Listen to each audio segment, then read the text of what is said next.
Honourable Minister has moved, let me just explain the rationale as to what is the urgency and what is the rationale behind this bill.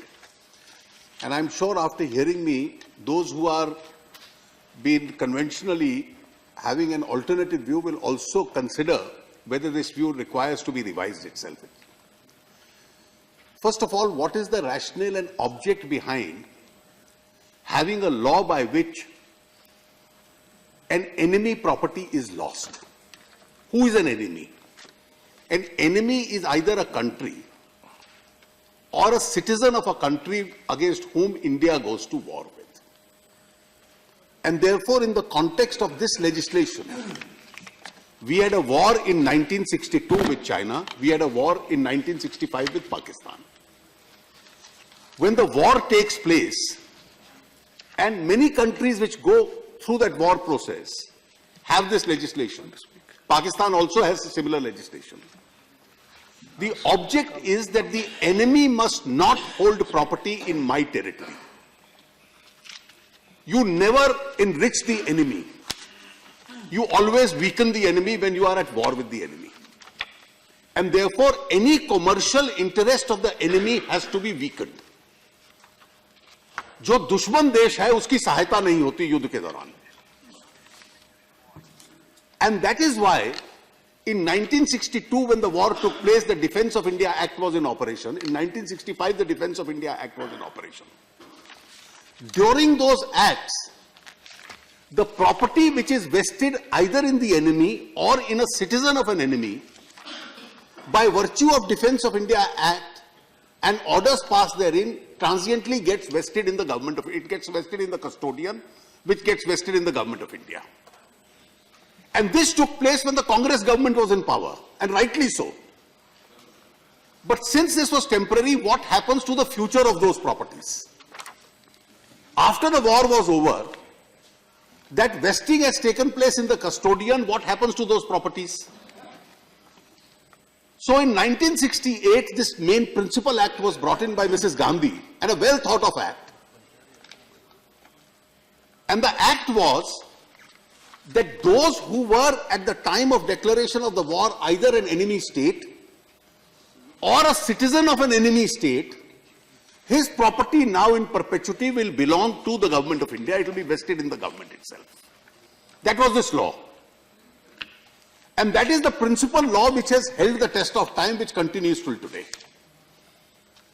Therefore, any person who is any state of the government of China, or a citizen of China, or a government of Pakistan, or a citizen of Pakistan, could not after that hold property in India, because under the enemy property regulation, that was this Act of 1968, that property will be vested in the government of India. This was the law. That law continued all these whiles. Now, one solitary case came up, and the background of that solitary case must be known. The British government in the 19th century had given a grant in favor of some of the Indian rulers. And in this case, the grant was in favor of the ruler of the state of Mahmudabad, a state near Awadh, Lucknow. A large amount of land and property in Lucknow city in the adjacent district of Sitapur was owned by them. Now, this entire property which was owned by them vested in the Rajah of Mahmudabad. In 1940, when the Pakistan resolution was passed by the Muslim League, the Rajah of Mahmudabad decided to throw his weight behind the Pakistan resolution. And he became one of the most ardent supporters of then the person who had created the state of Pakistan, Muhammad Ali Jinnah. In fact, he became a powerful force behind him. History books are now full of evidence of how he went all around the country, that our dream of creating an Islamic state of Pakistan has been made out. And he would refer to the Mahatma and the Congress that they can't fulfill this dream because they represent the Congress and Mahatma represent Hindu nationalism. That was his case. I have voluminous evidence of what the Raja used to say. So once India was partitioned, the Raja decided to leave his properties behind and move out of India. He moved out of India and for some reason went and settled in the first instance in Iran. And thereafter, when Pakistan settled down in 1957, he came to Pakistan, accepted the citizenship of Pakistan, became a Pakistani national, and on behalf of that country, went and established the Islamic Center in London and lived there. But these properties continued to be in his name. He was a citizen of Pakistan living in London. In 1965, by virtue of the Defence of India rules, the properties vested in the Government of India. And by virtue of the 1968 law, they also vested in the Government of India, the custodian. In 1973, the Raja died. So in 73, when he died, he had lost title of these properties in 1965 because of the law which existed during Mrs. Gandhi's government and 1968 during Mrs. Gandhi's government. So he had ceased to be the owner of these properties in 65. In 73, he did not own these properties. Since he did not own these properties, nobody could have inherited these properties from him. But for one circumstance, that in between he had sent his wife and son to India and they acquired an Indian citizenship. And thereafter the son went to London to study and then came back. When he came back, he subsequently contested elections, became a member of the Legislative Assembly of UP. He started agitating that these properties be given back to me. Now, obviously, he could only get those properties and inherit those properties from his father, which his father owned in 1973. But the father had lost title of these properties by virtue of the legislation in 1965 and certainly in 1968. He could never get that title through his father in 1973. But for one, which in my respectful submission is a miscarriage of justice, the Supreme Court said, now that the son is a citizen of India, why should he be debarred? And therefore, thousands of crores of worth of properties be transferred to the son. Now these properties have tenants, the whole of Hazratganj, who have been occupying these properties since the 1920s and the 1930s. So the Supreme Court went ahead and said they lose their tenancy and all of them must now give vacant possession to this man. The case went on. Now this was obviously erroneous because when a citizen of an enemy state loses property in 1965, how could in 1973 his son inherit the property through him?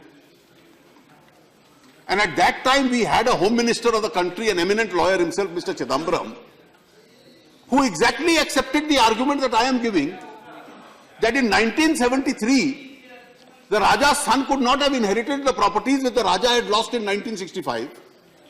So he brought about a clarificatory ordinance. Mr. Chidambaram's ordinance as Home Minister was the correct ordinance. That in 73 he could not get it.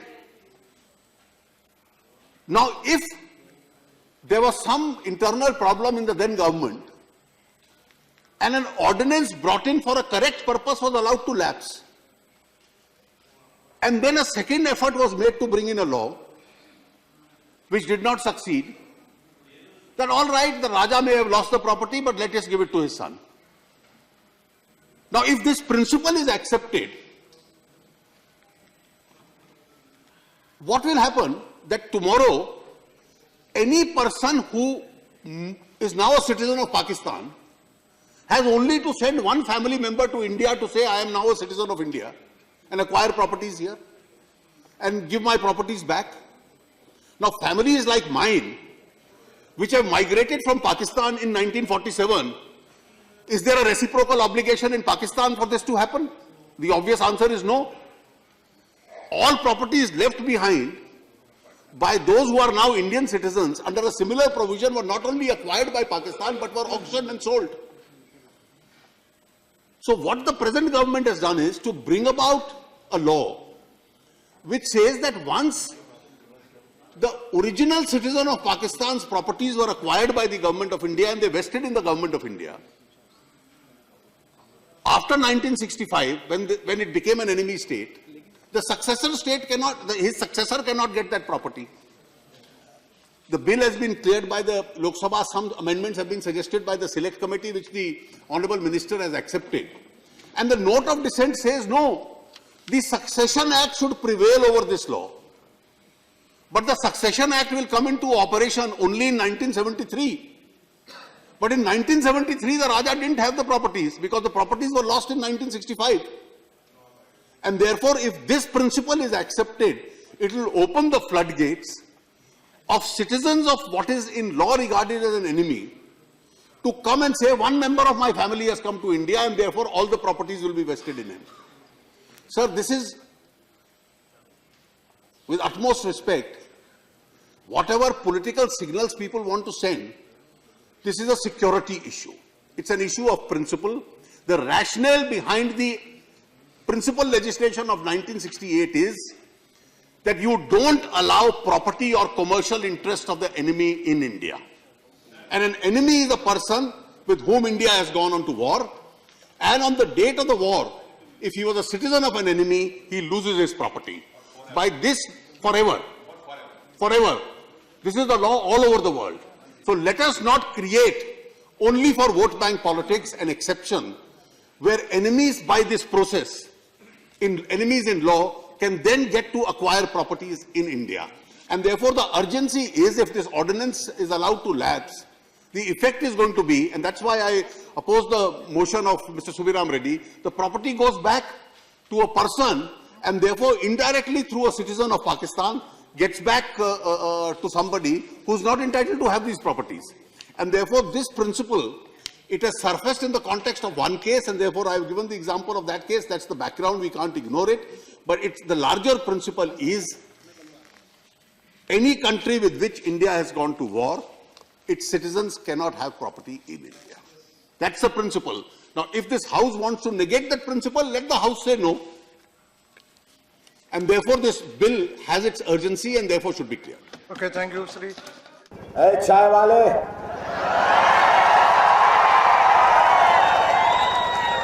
56 inch का सीना रखने से कुछ नहीं होता, 4 inch का दिल रख ले तो वो मर्द कहलाता है।